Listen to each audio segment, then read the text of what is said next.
man too. We're still married. Yes, we are. And thank you for having me back in the movie. Yes. You have fans, Kevin, all around the world. I mean, as I was introducing, I'm like, wow, 10 countries, sold out Madison Square Garden twice. That's huge. I try to think about it because I don't want to go crazy. Right. But how do they react to you when they see you? It's weird. Like we did a world tour this year. Let me explain. That's what the whole movie is based off of. It's my world tour. You know, us going all over the country and literally selling out. And I think the one that shocked me the most, we went to London and we sold out the O2 Arena. I did 16,000 seats at the O2 Arena. And after the show, like literally, I'm looking and these people got signs and they're like rocking the van, they're shaking the cars. And I'm like, yo, this is crazy. Like, this is all for a guy that tells jokes. You know, I make a living telling jokes, telling stories. But I think because it's so real, and I'm an open book. You know, I don't hold anything back. My life is what it is, whether it's good or bad. I put it out there for people to see. And I think that's why worldwide my material has kind of became universal because everybody can appeal to it. I've already seen the movie, and I have to tell you, it's phenomenal to see how people react to you. Thank you. I also noticed there's a lot of fire in your show. What's up with the fire? Well, Wendy, I'm a big deal. So here's the thing: fire equals big deal. I don't know. I wanted to do something different. You know, when you're doing these big venues and you're doing arenas, people are paying good money to see a show. So I said, how can I put on a show? Especially being a comedian, because normally what you think of is a microphone and a stage. That's it. But you put something into it. You gave your fans something to look at, and you know, it's real great. You talk in the show about something that I've never talked with you about, and that is your first marriage. Yes. My first marriage. Your only marriage. You cheated, and that's why it ended. I didn't know that. Did you know that? Let's talk about that. I talk about it. Okay. I got married young, first of all. How young? I was 21, 22 years old. So, yeah, so I'm married. You know, we had our good points, we had our bad points. But was that high school sweetheart? Not high school, just life. Okay. Life sweetheart. Okay. Yeah, life sweetheart. Community college sweetheart. And how long did that last? We went to community college. How long did that last? We were together for about 8 years almost. And it produced a couple of great we were kids? together longer than that. 7 years we were married, so we were together probably for like 10. Okay, and you got a couple of kids out of it. Two beautiful kids. But you cheated. Well, you don't have to keep throwing it out there.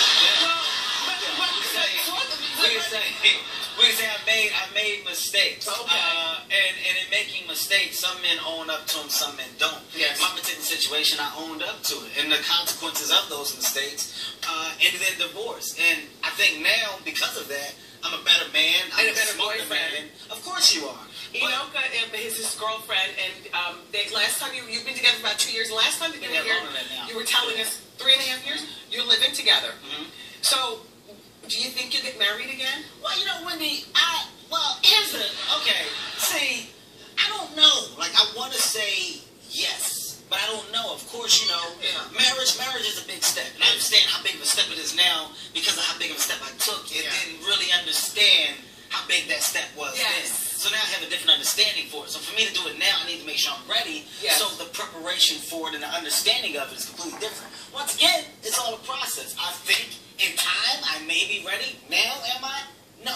Not right now. Yes. No, not right now. And, you know, in addition to having your fabulous, movies and the stand-up, we love Real Housewives of Hollywood. Oh, thank you. I love that show. And it's been picked up for a second season. What can we expect? You can expect a lot more foolishness, man. You know, I got a great group of guys, and this year the star power is even bigger. We got Chris Rock, we got Wanda Sykes. Nice. I mean, the list goes on and on, man. Ed O'Neill, Katie Couric came on, the Kardashians. Like, literally, the people that came to guest star are ridiculous, and the show's just gotten bigger and bigger. And I think for BET, I definitely take my hat off to them for taking a chance on me, and the show is done. Listen, Kevin's not going anywhere. Up next, we're going to put him in a hot seat. Oh, no. To get really hot in here because Kevin Hart is brave enough to sit in our hot seat. We're going to ask Kevin 4 questions. We're going to start off warm and turn the temperature up with each one. Kev, you ready? I'm ready. All right. Get the smoke out my face. Somebody's smoking. Listen, here's your 40-degree question. Besides you, Kevin Hart, who's the funniest comedian out there? Besides me, who's the funniest comedian out there? You know what, man? I mean, it's such an unfair question because there's so many. Okay. So I'm going to try to say like 5 at once. Go. I'm going to say Chris Rock, Dave Chappelle, Eddie Murphy, Richard Pryor, Kings of Comedy, Jerry Seinfeld. Okay, that's it. There you go. Here's your 60-degree question. 60 degrees. 60. Okay. What's the worst thing you had to do to make money before you hit it big? Okay, I can tell you, that's a 2-part answer. I'm going to tell you what at one point, I sold a bunch of CDs. They were just my personal CDs, and I needed money so bad, so I just took them to the pawn shop. But I only got like $60, and I was like, I need more. So I thought about stripping for a day. I'm very serious. I honestly thought about it. I was like, how bad can it be?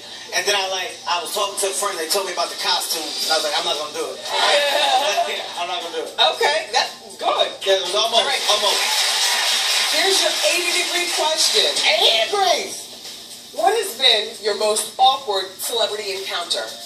My most awkward celebrity encounter. Okay, you know what? David Hasselhoff. Okay. I was a big fan of Knight Rider as a kid. So I meet David Hasselhoff, and I'm like, hey man, dude, Knight Rider was an amazing show. That song, and I was like, dun it, dun it, dun it. He just walked off. He just Good answer. Interesting. All right, and here is your 100-degree question. 100 degrees. Have you ever been snubbed by a celebrity? Like, they know who you are, and they snub you. When I was a big deal or before? At any point. Okay, at any point. At any point, but I just want the I know you got a good one. No, okay. I'm going to give you a real good one. Okay. All right. This is kind of embarrassing, too. Okay. I met Janet Jackson, right? And, I didn't know if she knew who I was or not. And I was so nervous. Like, I'm shaking. My hands are sweating. And she's there with Jermaine Dupri. How long ago was this? Oh, this when she was with Jermaine Dupri. So I go up to her, and I'm like, hey, Janet, my name's Kevin Hart. I'm a big fan. I was like, you must like little guys. And she was like, ugh. Really? I love conversation with Kevin Hart. Thank you for being brave enough to sit in the hot seat. And everybody, you need to check out Kevin Hart's new movie. It's called Let Me Explain. It in theaters today. We'll be right back.